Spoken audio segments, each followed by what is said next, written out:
So if you happen to stumble across a college course catalog from, say, 1992, you won't be surprised to learn that many of the most sought-after careers are dwindling or they no longer exist. I'm talking to you, word processor specialist.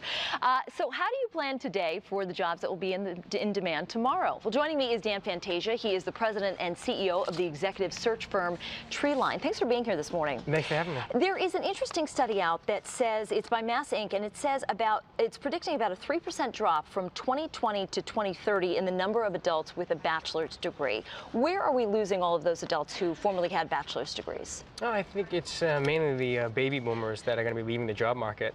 And what's so critical in Massachusetts is that Massachusetts is a technology hub. And as a result, most technology companies require a degree. And that's where the burden's going to be on, in this state. And so if you're looking forward or even looking to right now, you need to start considering, do I have the proper degree requirements to go after some of these jobs? That's right. For our clients, most of them, or actually almost all of them, require a degree. Okay. It's critical for them to have it, but it's not the university that the job seeker goes to that's important to the company. It's actually just the fact that they have the degree. More and more that seems to be the case. I think a lot of companies are looking for creative people. They want to know you did your time in school, but you don't have to have a brand name at the top of your diploma. That's exactly right. When you talk about some of the most important things to companies nowadays, you say location is important to them. That was a surprise to me, because I would think most companies would say, as long as you can get here, you can get here.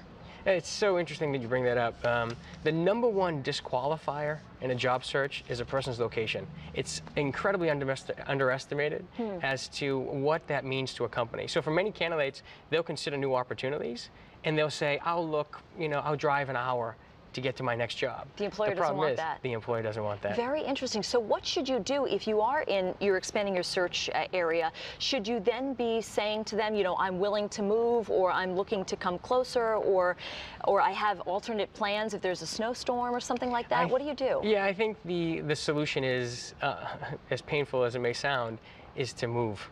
Move closer to where the opportunities are. It's that much of a difference. Yes. That's really interesting to me. And you say a lot of times when we're talking location, we're talking urban areas. That's right. I know someone who hasn't found a job over the last year or so, but has said, I really don't want a job in the city. I don't want to commute.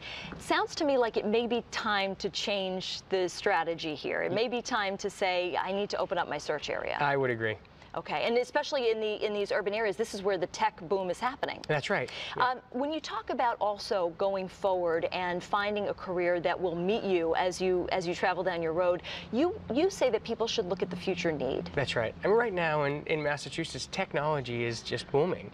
And so if you want to consider opportunities where there's the most amount of upside and success and reward, you want to look at technology companies. If they require a degree, then you want to be focused on finding those companies in those industries where you can find the greatest amount of success. So if you were talking to a college student right now, or the college student version of you, would you say you should be looking in the tech hub? Oh, absolutely. Yeah, that's the place to be. Hands down, yeah.